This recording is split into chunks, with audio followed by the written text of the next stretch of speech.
Welcome to the Triathlon Nutrition Academy podcast, the secret weapon in your ears for triathletes who want to get fitter, faster, stronger, and healthier with evidence-based nutrition.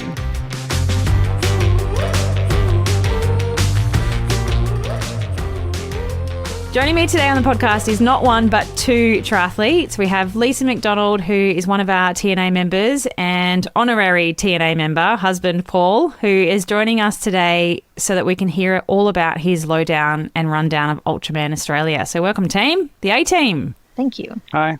So for those people that have no idea what Ultraman is, Paul, do you want to give us a quick run through about what this 3-day multi-stage event entails? Okay, so Ultraman's 3-day ultra-distance triathlon. So still you swim, you bike and you run, but it's split over 3 days.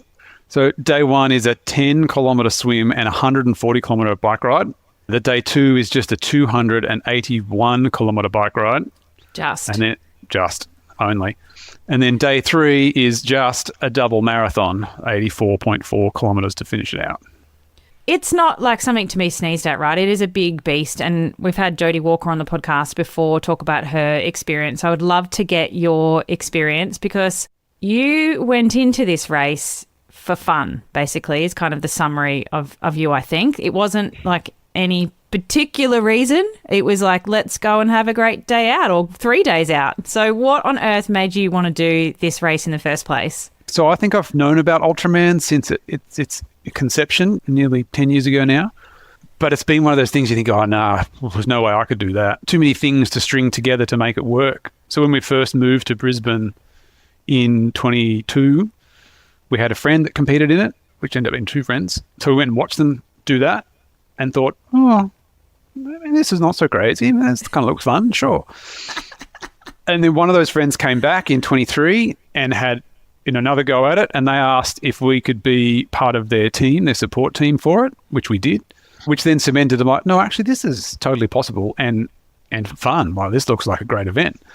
So I guess that cemented then for me, for the rest of 23, to sort of do some long endurance events, singular things, cycling and running, just to make sure in my head I could do those crazy distances. And then went, all right, well, the next step is jump in, let's have a go. Crazy. Not many people's minds work that way, but I love that yours does.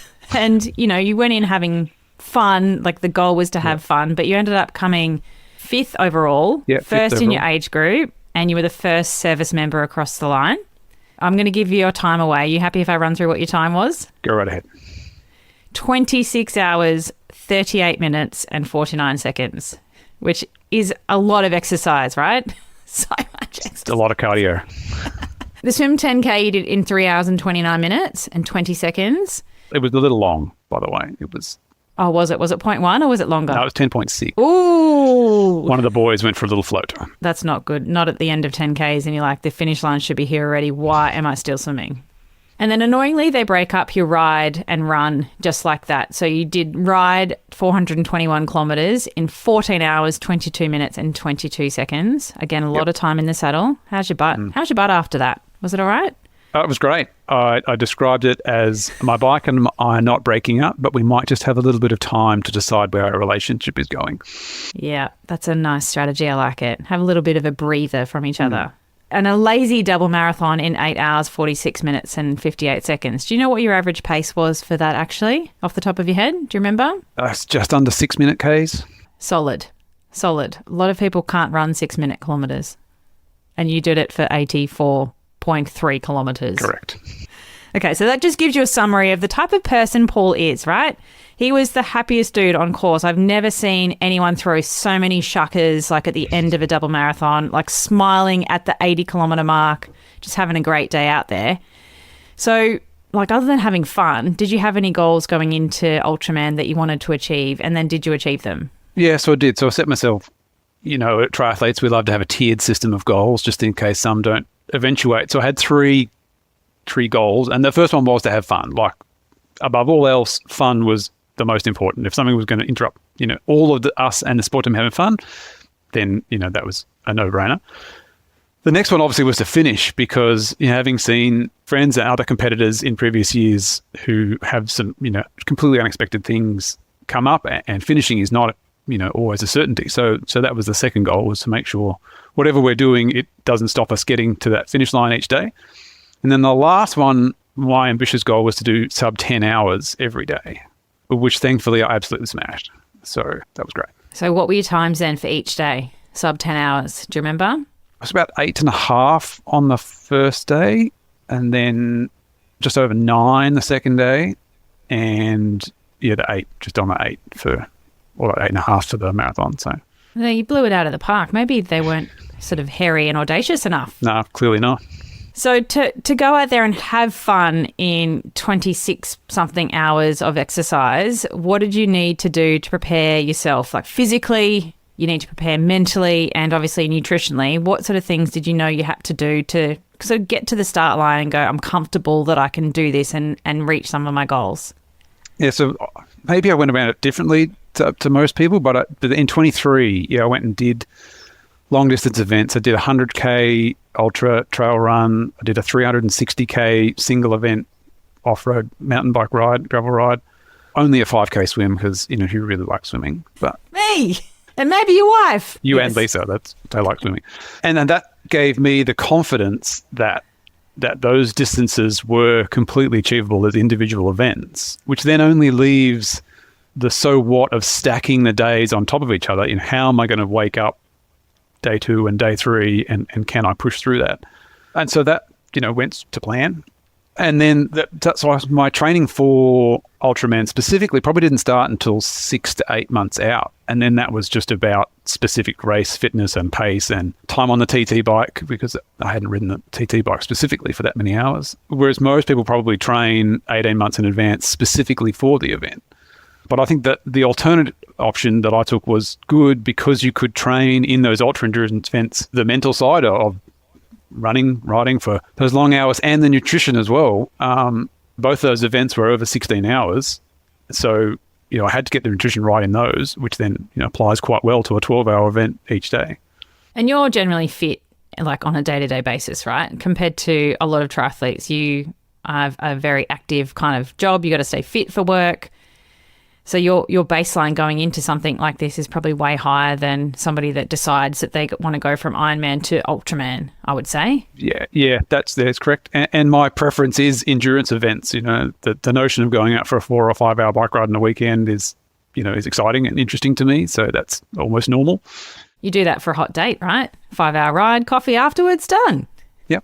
And did you have a coach that did your programming for you, or did you do it yourself? No, self-coached. Self-coached. Yep. There you go. I think if I had a coach, I probably would try harder and maybe go faster, but life gets in the way a lot with my training, so I like to be very flexible and I know what I should be doing, and I can just sort of fit it in where I can. And how do you go if you don't do the sessions that you had in mind, or, you can't achieve what you had set yourself out to do in a training week or a training block? How do you go managing that mentally? Again, I'm a very flexible, happy person. So if I don't get it in, I just know that, I'll run a few minutes slower. That'll be all right. You're so chill, Paul. So chill. You're definitely not an A-type personality when it comes to training. Yeah, it's so rare to have a triathlete that is so relaxed about training and like, meh, I'll be right. That'll be right.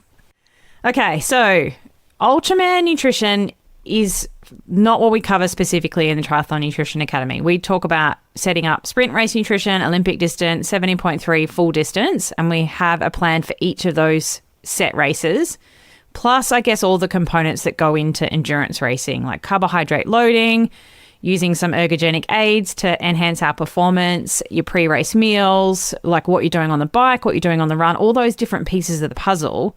But Ultraman nutrition is not something that we specifically do. But you managed, and this is why Lisa is here, because I'm fairly sure Lisa wrote your entire race nutrition plan. Yeah, without Lisa and without the TNA program's input, I think the result would have been very different. And you could see that from the competitors that clearly hadn't given as much thought to their nutrition as they could have. There was degradation over the 3 days, and luckily we didn't have that. So it still blows my mind that people do even an Ironman without nutrition support. But then there are people that do Ultraman without nutrition support, which is even crazier. So we've got all these tools and resources in the TNA program that helped Lisa develop your plan. And then you got us to review it. I got my eyes over it a few times, actually. Plus, we had all of our alumni put their 2 cents in, which is pretty cool. It makes my heart so fuzzy when I'm like, yes, my own athletes can now help someone with their race nutrition plan. Like, yes, I've taught them well. So without giving all of our secrets away, though, Lisa, maybe you can jump in here. How did you go about developing Paul's Ultraman nutrition plan from scratch?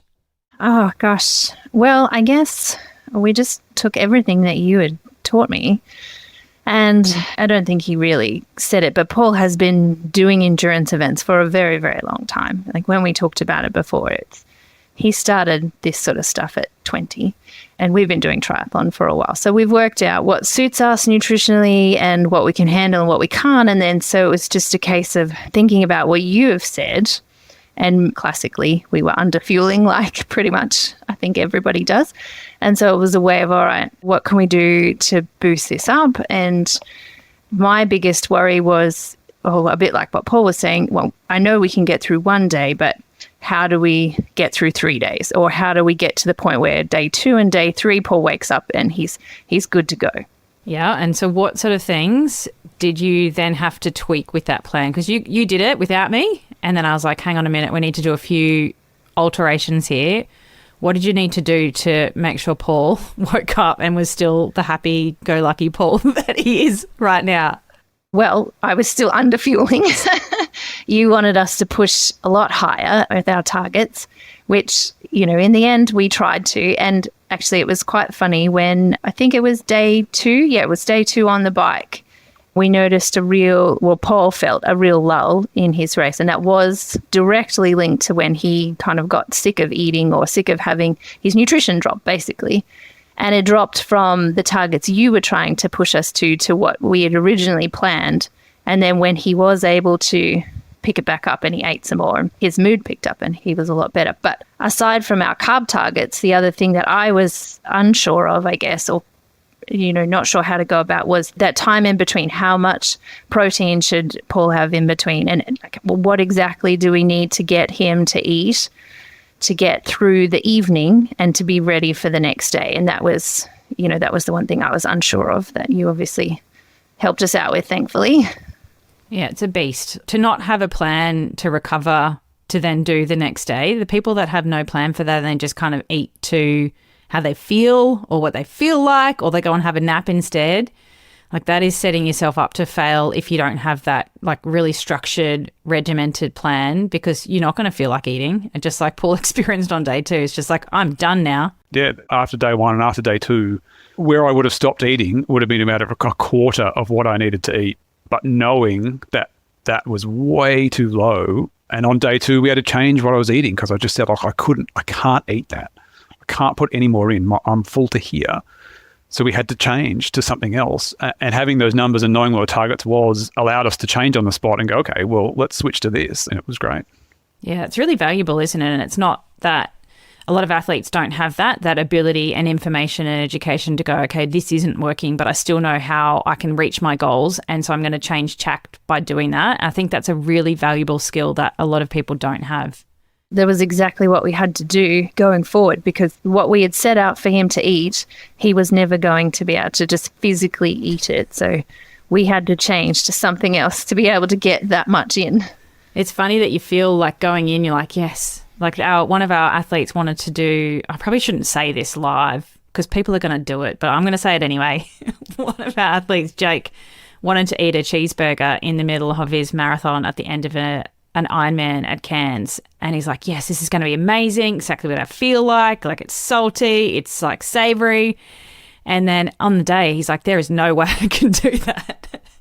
But if you had that plan and it was structured and regimented and you only have to do this and there's no alternative, then yeah, it's not going to go pear-shaped pretty quickly. So what are some of the foods that you did have out there on the bike on day 2? Because I know some people are probably itching to hear the types of things that you had. And your plan was quite interesting. It's not your, standard sports drink and gels type plan. What sort of things did you love to have out there? Day 1 on the bike, the plan was to eat real food as much as we could until I was sick of real food, and then switch to traditional gels and things. And we found at the end of the day that wasn't quite working well. I kind of got to the sugar stuff a bit too quick. So on day 2, we switched it up and went, okay, well, in the time blocks that we'd set up to eat, we'll alternate between real food and high carb food, which meant we could get the high calories in, but not overload me on the sugars. And when I say real food, I mean sandwich stacks, potato jams, bananas, dates, anything that you actually need to put some effort into and chew and eat, because it makes you feel full and it's not just sickly sweet things again and again and again. And that worked really well, the alternation between the two, because it means that then you had the double time interval for the real food to settle, and then you could just top up the sugars in between. So that was fantastic. Knowing that is what happened with you, would you write your plan differently if you did it again? What sort of things would you change? I think when we talked about it, we said maybe what we did through the actual event was okay, and especially once we went to that, liquid or gel, and then real food, liquid or gel, and we alternated those. But what we said we would definitely have to change would be the recovery type food. Still have some meals, but a lot more liquid base for recovery. Yeah, and Paul can eat, right? Paul can eat. On a normal day, yeah, for sure. Particularly, yeah, you're going from eating a whole day of, real food on the bike when you're exercising and then trying to smash that in afterwards as well, which is great. And, you might be better at that next time too, because you've had that practice and you know how you're going to feel. And you can also do more of that practice in training to help next time, because is there a next time? Are you going to do this thing again? I wouldn't say no. Certainly not next year. I think I need more than 24 to realign what I want to do. But I definitely, you're 100% right. I think there's still some little things we left out on course that you could tweak and do better, make it more fun, come back. Can it be any more fun? Absolutely. It was great. So there's not a lot of information online for people that do want to do a race like this. I'm trying to help that. And Jodie was really forward about helping athletes who are interested in doing the event. So do you have any advice for somebody that is looking at doing something like an Ultraman that they could make sure they are implementing in their training and in their nutrition so that they can be throwing shuckers everywhere on their double marathon as well? I think 100%, and you've said it from day one in the TNA program, triathletes get carb loading and nutrition, post-recovery nutrition, completely wrong.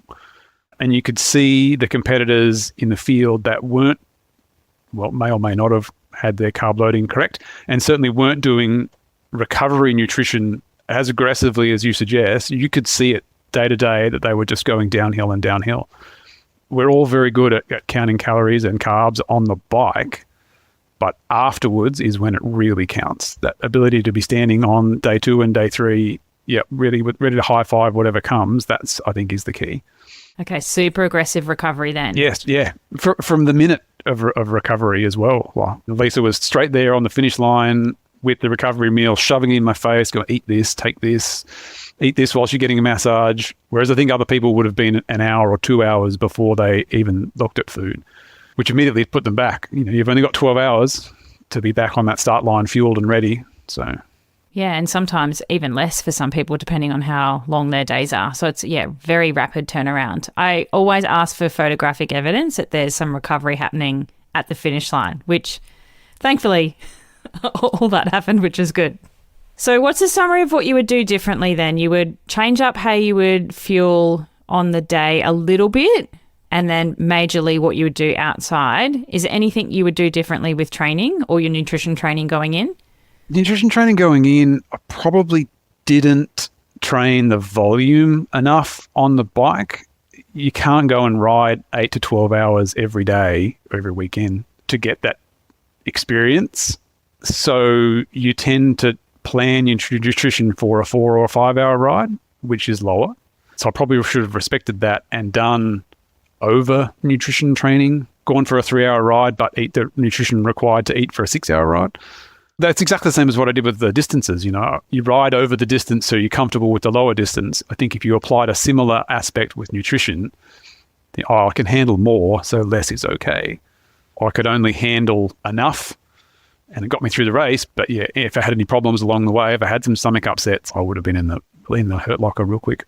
Yeah, and thankfully you weren't. I also love that you were so chill about how you were going, that Lisa told us you were in the toilet for way too long, just having pit stops and just, I don't know, what were you doing on Instagram or something? Having a scroll, faffing around? Yeah, Lisa says I need to eat faster and go to the toilet faster. Yeah.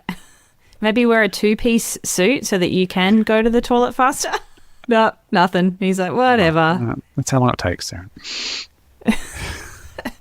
And you still came 5th overall, even though you were dicking around in the bathrooms for ages. Yeah. Like, you had a shower on day 1, and I was like, Lisa, no, you can't have a shower. It's the best. 10 hours in salty water, you just want to rinse that off and forget about it.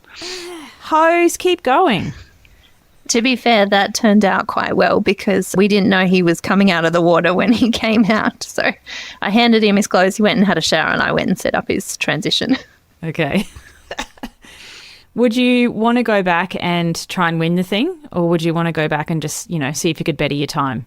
Oh, the speed required to win Ultraman, those ladies and women that are at the front, they're on the next level. To be able to race at that speed, they're a sub 10-hour Ironman pace, but doing it over 3 days, hats off to them. That's too quick for my little legs. You are perfect endurance physique, though. You could do it. It's just in your mind, I think. Yeah, maybe. But I'm not sure if I'd have fun the whole way, though. So that's a problem. I'd be hurting too much. I love it. I love it. What have you set your sights on next then? That was the big crazy thing for 2024. What are you planning on doing next? The big question mark is what's longer than a 3-day ultra triathlon. I am eyeing off a 240-kilometre ultra run in the Northern Territory. So that's maybe the next one. Oh, gosh. What do you think, Lise? Oh, yeah. I'm always behind all these events. Live vicariously through Paul? Yeah. Anything he wants to do, especially if it gets me some sort of holiday or trip to somewhere cool, I'm always down for that. You are the ultimate support person, though, and also because he's so happy and he's not an asshole that you're like, yeah, we can do that again. Like, you never risk divorce because he's just so chill and he has a great time, and it just is infectious. Yes, we did have a very good crew, and we had a very good 3 days as well. We did say that it was very easy to crew for Paul, and we had fun and no one was yelling at anybody. It was all really, really cruisy, really happy. We loved it. Yeah, you do hear those horror stories, don't you? And it is like your crew can make or break your event too. So perhaps that's good advice for somebody looking to do Ultraman, is that you've got to get good crew, because not good crew definitely breaks the day. Yeah, and a crew that understands what you need when you need it without you having to ask or talk about it, because mental fatigue, I think at the end of day 3, you just want to be handed something and said, eat it. You don't want to be making choices. Perhaps that's a perk of having your wife crew for you, because she knows you so well that you can just look at her a certain way and she's like, ooh, he needs this right now. Yeah. Well, I did do that, but he didn't listen at some point. He said, no, I'd like this instead.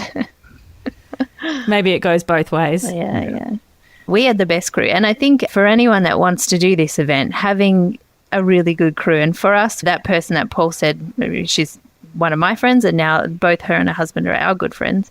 But because Lani had done the event and her husband Andy had been the crew, so that was, by the time Paul was doing it, that was Andy's 3rd time being a crew captain and Lani's 3rd time being at the event and being involved. So they were just amazing, and they took the pressure off me. All I had to worry about was Paul's nutrition, and our girls were there too, just cheering every single day. And even Andy, I remember, like Paul said, knowing your crew, knowing you on the run day, Andy just randomly said, oh, I think I'm going to run with Paul for a bit, because you're allowed to have paces. Paul doesn't like to run with people. He's pretty solo. But Andy said, I'm just going to run with him. And looking back, Paul said that was what he needed at the time. He probably would have slowed down and his pace would have dropped a bit. But yeah, he just got out and went, yeah, we're just going to run. Nice. How do you find good crew then? If you've got people that have done the event, would be a good place to look. But any other suggestions to find good crew?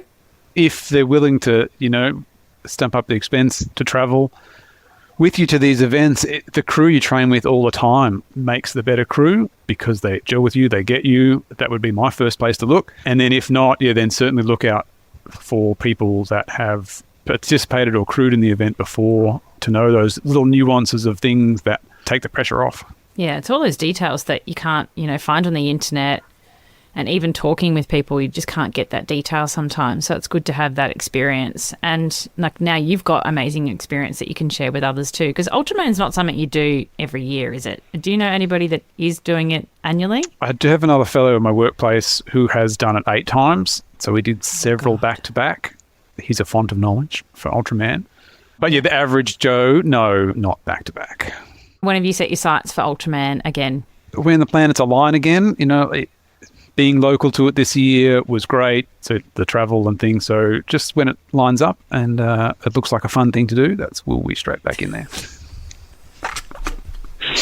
So relaxed. So relaxed. Most triathletes have got the next 3 years mapped out exactly. And Paul's like, whenever. I love it. You're a good person to have around, Paul. Your triathlon needs a balance of type A and type C people. Yeah. All right, legends. So any famous last words? Any famous last words summary for Ultraman Australia?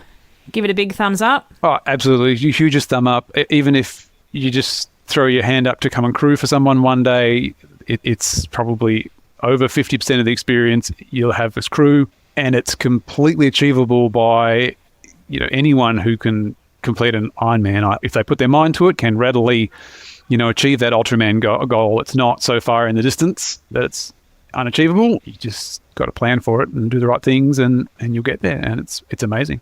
And it is the most supported event, I think, in Australia. The team that organise it are just amazing and they go out of their way as well to help you with anything you can think of. Yeah, that's great. It does look like an amazing event. Like all the photos on the day, like the finish line shots, everything looks really awesome. I always have massive FOMO when it's on. But it does look like a great event. And like you said, Paul, a lot of people can achieve it. And I know a lot of our TNA athletes are kind of thinking about it, they're mulling it over. So I know that they're listening, going, okay, I reckon I could do it with, these steps to get there, because we're usually pretty planned and organised. Well, thank you so much for sharing your experience with us. And yeah, Ultraman 2026 maybe, calling it? Maybe. Before 2030.